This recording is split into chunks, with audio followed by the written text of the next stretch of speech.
Hello नमस्कार दोस्तों, आप लोगों का आपके यूट्यूब चैनल MSKBM इंस्टीट्यूट में स्वागत है। देखिए आज हम लोग एक क्वेश्चन देखने जा रहे हैं। X square plus y square plus z square is equal to 2 times x plus z minus 1, then find the value of x cube plus y cube plus z cube.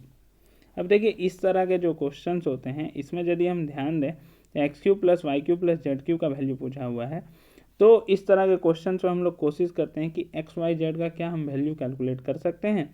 तो सबसे पहले आप एक्स वाई और Z का value calculate कर लीजिए, क्योंकि किसी भी आप फार्मूला में इसको यदि आप सॉल्व करने जाएंगे तो जल्दी से सॉल्व होने वाला नहीं है। तो यहाँ पे देखिए जो क्वेश्चन दिया गया है उसको हम एक्सपेंड करते हैं। क्या लिखा गया था, x square plus y square plus z square is equal to, अब देखिए इसको यदि हम मल्टीप्लाई करते हैं, ओपन करते हैं, तो पहले आएगा 2x प्लस फिर यहाँ पर आएगा 2z माइनस 2।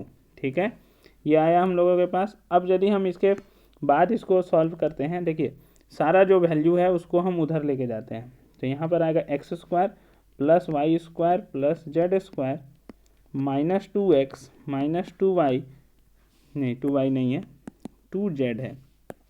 क्या है, 2z और प्लस 2 बराबर कितना हो गया, 0 हो गया। अब यदि आप यहाँ पे ध्यान दें तो देखिए एक्स स्क्वायर दिख रहा है माइनस 2x दिख रहा है, एक्स स्क्वायर माइनस 2x।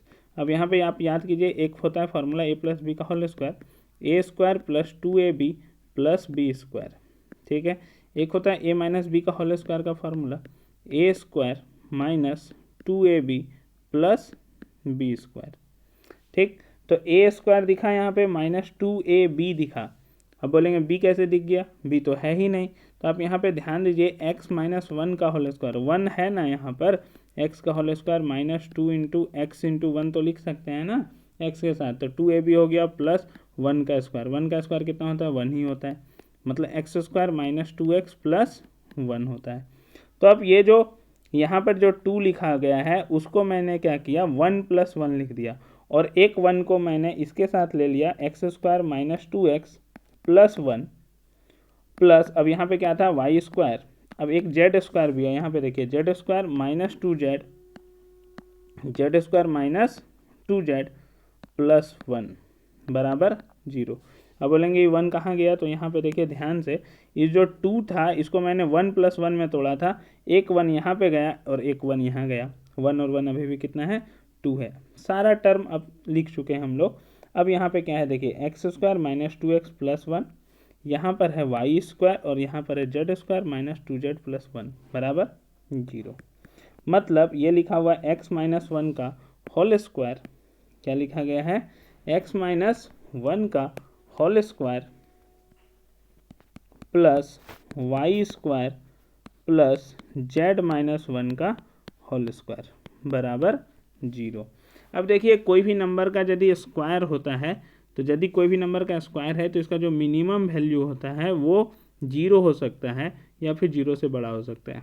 अब बोलेंगे 0 से कम क्यों नहीं हो सकता है, तो मैं इसका आंसर दूंगा कि 0 से कम इसलिए नहीं हो सकता है क्योंकि स्क्वायर लगा हुआ है, स्क्वायर लगा हुआ है तो कभी नेगेटिव हो ही नहीं सकता है, और जो मिनिमम पॉसिबल वैल्यू है वो 0 होगा या फिर 0 से बड़ा होगा। अब इधर देखिए बराबर में क्या दिया हुआ है, 0 दिया हुआ है, इसका मतलब तभी पॉसिबल है जब स्क्वायर का वैल्यू ये भी 0 हो, स्क्वायर का वैल्यू ये भी 0 हो और स्क्वायर का वैल्यू ये भी 0 हो। क्योंकि यदि 0 के अलावा और कोई भी चीज़ हुआ और ये प्लस में दिया हुआ है तो वैल्यू को बढ़ा देगा, लेकिन हमको बोला गया है कि ये 0 के ही बराबर है। इसका मतलब एक्स माइनस 1 का होल स्क्वायर भी 0 है, वाई स्क्वायर भी 0 है और जेड माइनस 1 का होल स्क्वायर भी 0 है। तो यदि हम इसको सॉल्व करते हैं, एक्स माइनस 1 का होल स्क्वायर, ध्यान दीजिएगा, इसको यदि हम लोग यहाँ पर सॉल्व करेंगे, एक्स माइनस 1 का होल स्क्वायर प्लस, देखिए यहाँ पे इसको सॉल्व करेंगे, पहला एक्स माइनस 1 का होल स्क्वायर बराबर 0, फिर सॉल्व करेंगे वाई स्क्वायर बराबर 0, फिर सॉल्व करेंगे हम लोग जेड माइनस 1 का होल स्क्वायर बराबर 0। तो यहाँ से क्या आएगा, एक्स माइनस 1 बराबर 0, क्योंकि स्क्वायर है, जब उधर जाएगा 0 है तो वो स्क्वायर रूट में जाएगा तो भी 0 ही बनेगा। तो यहाँ से आ जाएगा एक्स बराबर 1, यहाँ से आएगा आपके पास वाई बराबर 0, क्योंकि वाई स्क्वायर बराबर 0 है, मतलब वाई बराबर 0 ही पॉसिबल है, और यहाँ से आएगा जेड माइनस 1 बराबर 0, तो जेड बराबर हो जाएगा 1। मतलब एक्स का वैल्यू हुआ 1, वाई का वैल्यू हुआ 0, जेड का वैल्यू हुआ 1। किसी को डाउट हो रहा हो कि यदि क्वाड्रेटिक इक्वेशन है तो इसका 2 वैल्यू होना चाहिए था। तो हाँ, x minus 1 into x minus 1 बराबर 0 होगा, तो x का वैल्यू 1 आएगा, फिर x का वैल्यू 1 आएगा, दोनों वैल्यू सेम होगा, इसलिए कन्फ्यूज़ होने का कोई ज़रूरत नहीं है। सेम उसी तरह यहाँ पर z का जो दोनों वैल्यू आएगा वो दोनों सेम आएगा। तो आपको x का वैल्यू पता चल चुका है 1, y का वैल्यू पता चल चुका है 0 और z का वैल्यू पता चल चुका है 1। तो अब सोचिए, आपको पूछा क्या गया था x cube plus y cube plus z cube बराबर कितना होगा।